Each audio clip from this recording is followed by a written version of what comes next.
it over? Come in, Doctor. This is the home of my youth. As a boy, I couldn't wait to escape from this place. Now I'm glad to escape back into it. Yeah, Johnny, it's a fine hideout. The family must still live here. There's something so unmistakably Brewster about the Brewsters. I hope there's a fatted cat awaiting the return of the prodigal. Yeah, I'm hungry. Look, Johnny, drinks. What we're expecting. A good old. Who are you? What are you doing here? What? Aunt Pat? Aunt Ma? Oh, It's Jonathan. you just get out of here. But it's me, your nephew, Jonathan. Oh, you're nothing like Jonathan, so don't pretend you are. But I am Jonathan.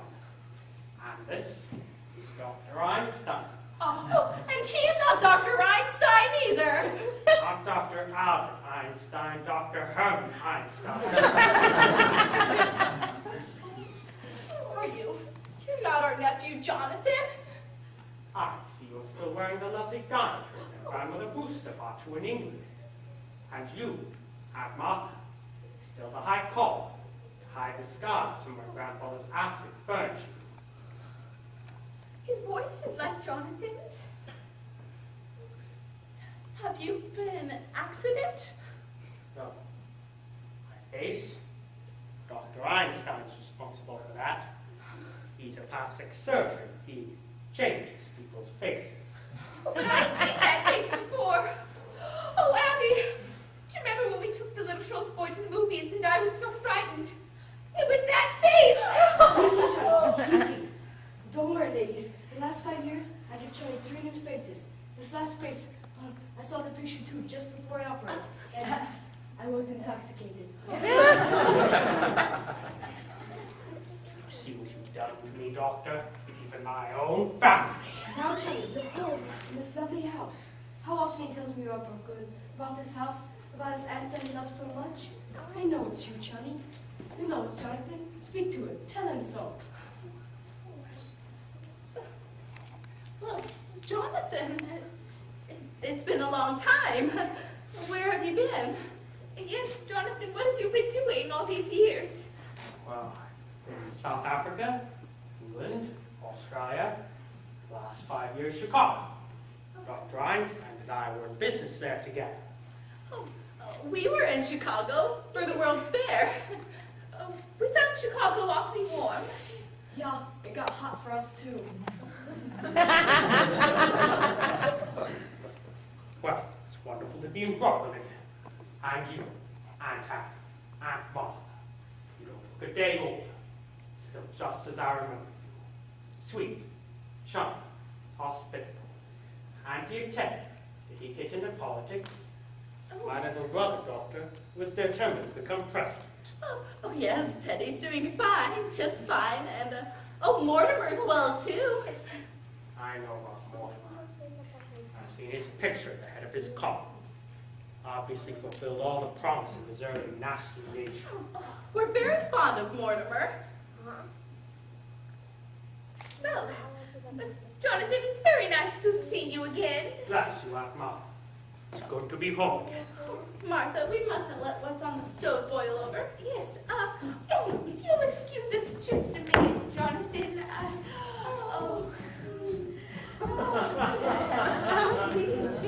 Unless you're in a hurry to go somewhere.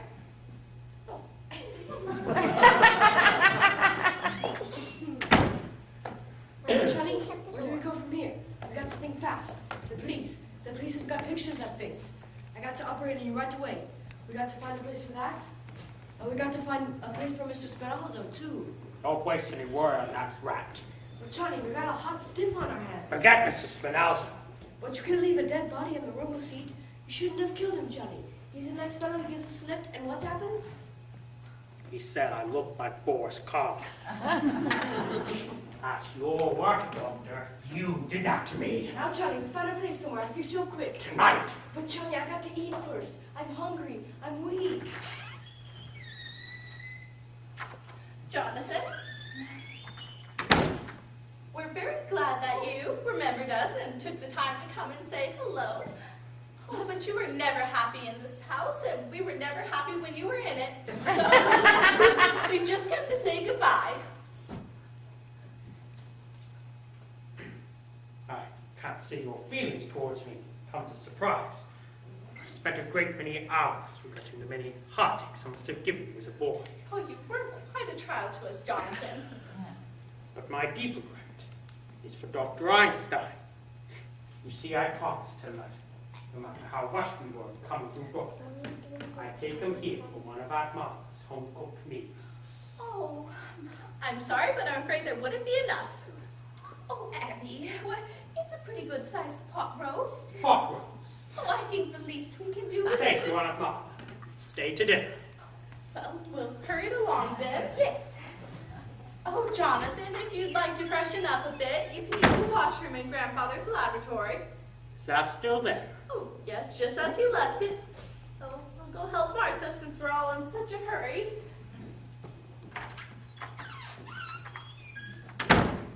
Well, we get a meal anyway. Grandfather's laboratory, Doctor. And still in the same condition. A perfect operating room. Too bad we can't use it. When you're finished with me, we can make a fortune here. The laboratory, the large ward in the attic, 10 beds, Doctor, and Brooklyn is subscribed for your talents. Why work yourself up, Johnny? Anyway, for Brooklyn, I think we're a year too late. You don't know this town like I do, Doctor. Practically everybody in Brooklyn needs a new face. But so many of the old places are locked up. Very small percentage, and the boys in Brooklyn are famous for paying generously to stay out of jail. Take it easy, Johnny. Your aunts, they don't want us here. We're here for dinner, aren't we? Yeah, but after dinner? Leave that to me. Why, this place will be a headquarters for years. Well, that would be beautiful, Johnny.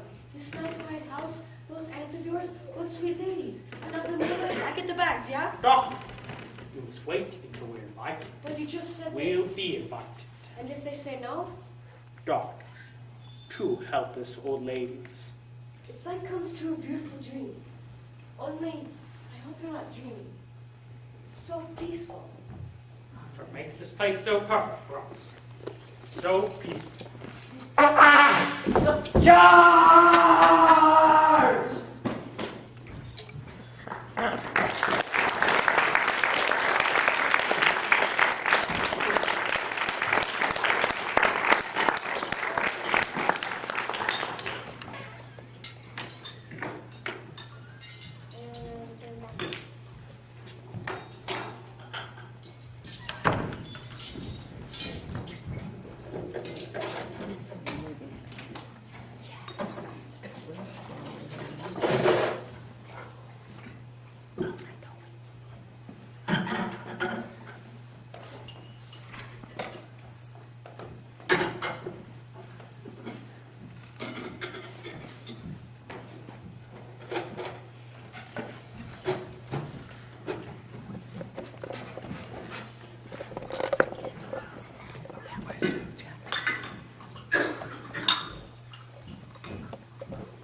Sarges, those 5 years in Chicago were amongst the happiest and busiest of my life.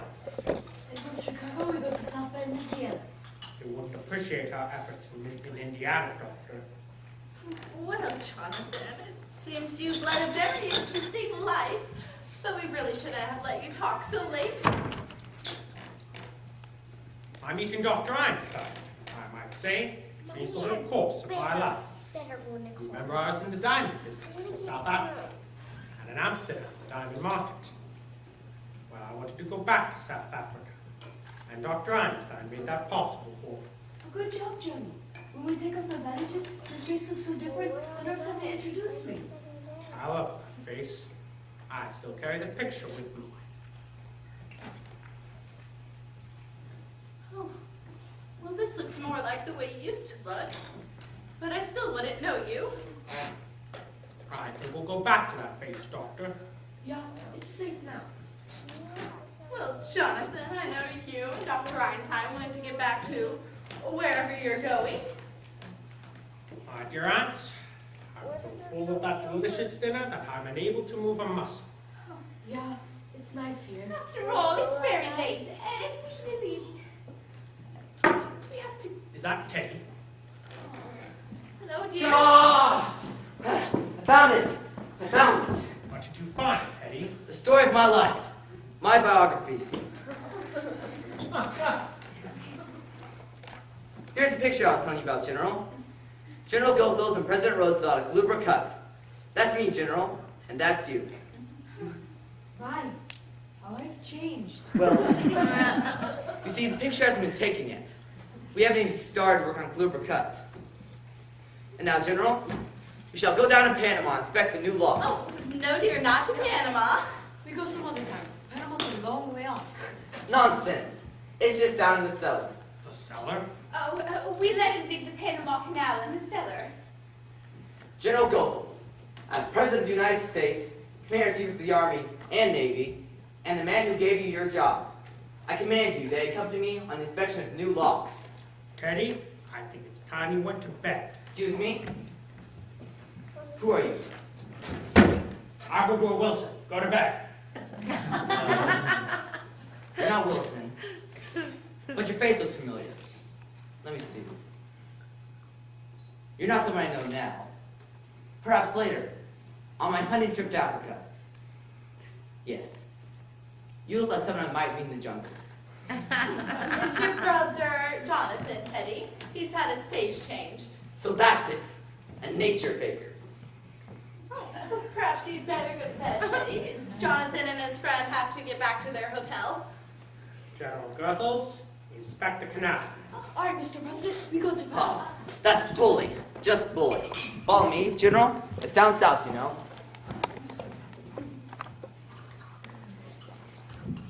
My dear Aunt Hap, I must correct your misapprehension. You spoke of our hotel. We have no hotel. We Well- came directly here. There's a very nice little hotel Aunt just Ma, 2 blocks from. this is my home. Oh, no, you can't stay here. We need our rooms. You need them. Yes, for our lodgers. Our lodgers here, Well, not just now, but we plan to have some. and my old room is still free. Oh, yes, but there's no room for Dr. Einstein. You'll share the room with me. No, Jonathan, I'm afraid you can't stay here. Dr. Einstein and I need a place to sleep. You remember this afternoon that as a boy I could be disagreeable. It wouldn't be very pleasant. Anyway, Oh, perhaps we better let them stay here just tonight. thank you, Aunt Ma. Please get our rooms ready immediately. Oh, They just need airing out. yes, we keep them ready for our lodgers. I think you and Dr. Einstein will find them quite comfortable. You have a very distinguished guest in Dr. Einstein. I don't think you quite appreciate his skill, but you will. In a few weeks, you'll be seeing me looking a very different job. Oh, he can't operate on you here. Dr. Einstein and I resume practice, and you get organized. Oh, I forgot to tell you. We're turning Grandfather's laboratory into an operating room. Oh, We expect to be quite busy. No, we will not have this house turned into a hospital. A hospital. No. It'll be a beauty parlor. oh. So we- Dance. Doc, my dear aunts have just invited us to live with them. Oh, you fixed it? Oh, well, you're staying here for tonight. Get our rooms ready immediately. for tonight. For tonight. Yes, Abby. Hey, Johnny, when I go down in the cellar, what do you think I find? What? The Panama Canal. Panama Canal. It just fits Mr. Spinoza. It's a hole Teddy dug, 6 feet long and 4 feet wide. Down there. You think they knew we were bringing Mr. Spinoza along? That's hospitality. Rather good joke, my dear aunts. They're living in a house with a body buried in the cellar. How do we get him in? Yes, we can't just walk him into the front door.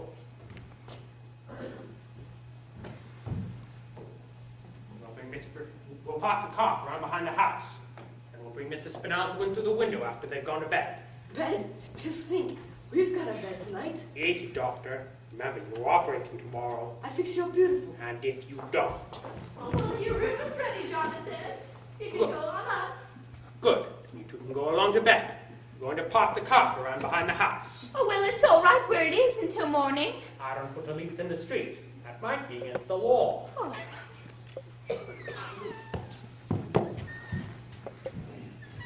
Oh, Abby, what are we going to do? Well, we're not going to let them stay here for more than one night for one thing.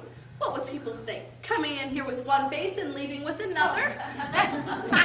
What are we going to do about Mr. Hoskins? Oh, Mr. Hoskins. It can't be very comfortable in them there for him, the poor dear. He's been so patient. We'll have Teddy take him down to Panama at once. General Gothos was very pleased with the canal. He said it was just the right size. Yes. Teddy, there's been another yellow fever victim. Oh my.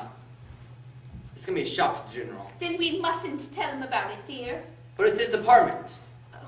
Oh, no, Teddy. He mustn't know. It would just ruin his visit. I'm sorry, Aunt Abby. It's out of my hands. Army regulations. No, Teddy, this must be kept a secret. A state secret? Yes, a state secret. Promise. You have the word of the President of the United States. Cross my heart and hope to die. Now, how are we going to keep this a secret? Oh, well, you'll go back down to the cellar, and after I turn out the lights, when it's all dark, you'll come up and get the poor man, and then take him back down. Promise?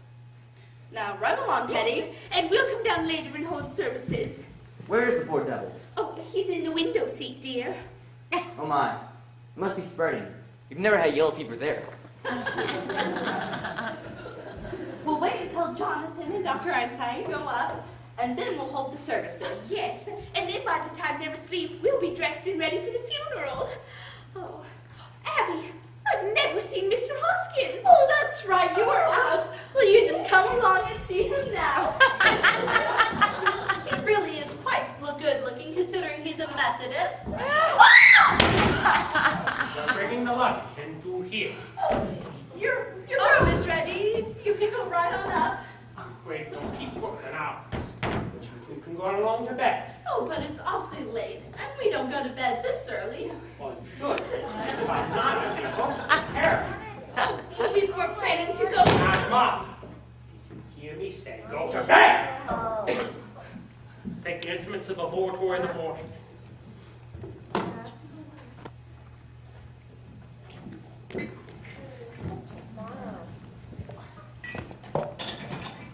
Another flight, Doctor.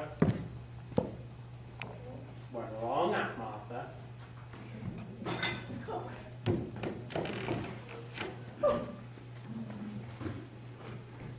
Now I'm happy. I'll be right up. Now, turn out the lights.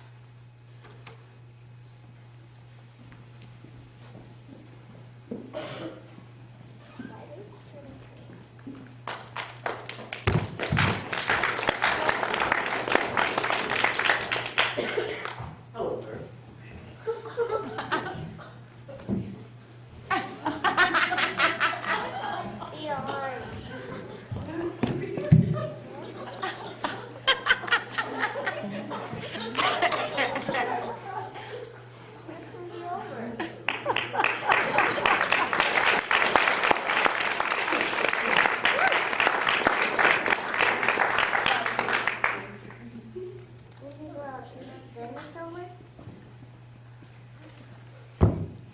Watch, Doctor. I'll open the window. Go around and hand him to... No, Johnny, he's too heavy for me. You go outside and push, I stay here and pull. Then together we get him down to Panama. All right. I'm taking a look around outside the house. When I tap on the glass, you open the window. All right.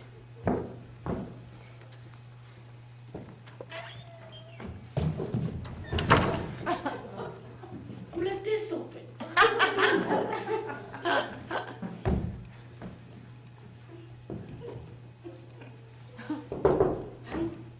Okay.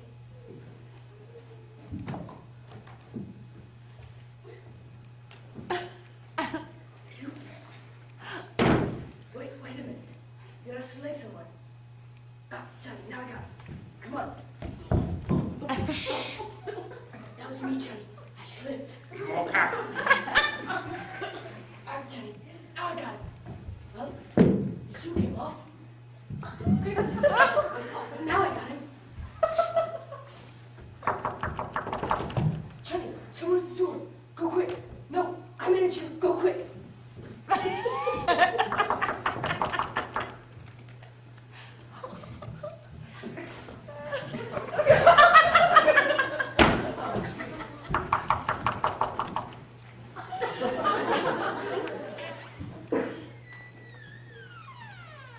Miss Abby, Miss Martha, Miss Abby, Miss Martha. Who is it? Is that you, Teddy? Who are you? Who are you? I'm Elaine Harper. I live next door. What are you doing here? I came over to see Miss Abby and Miss Martha. Doctor, turn on the lights. I chose a rather untimely moment for a social call. I think you'd better explain what you're doing here. We happen to live here. You don't live here. I'm in this house every day and I've never seen you before. Perhaps we better introduce ourselves.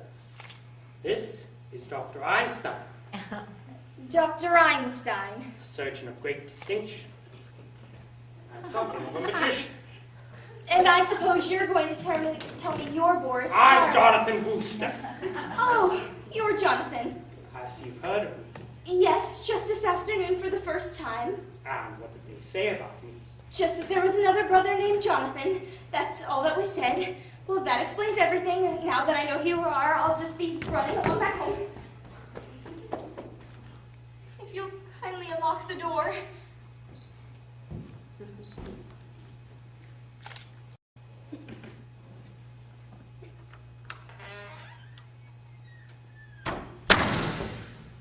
That explains everything. What did you mean by that? Why did you come here this time of night? I thought I saw someone prowling around the house. I suppose it was just you. Saw someone around the house. Yes, weren't you outside? Isn't that your car? You saw someone at the car. Yes.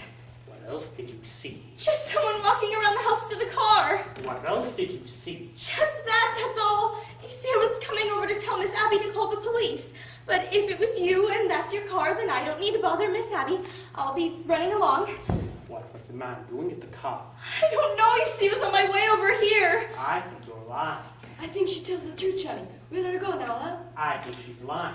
Breaking into a house at this time of night, she's dangerous. She shouldn't be allowed around loose. Take your hands off of me! Doctor, your handkerchief! This is going to be a private funeral.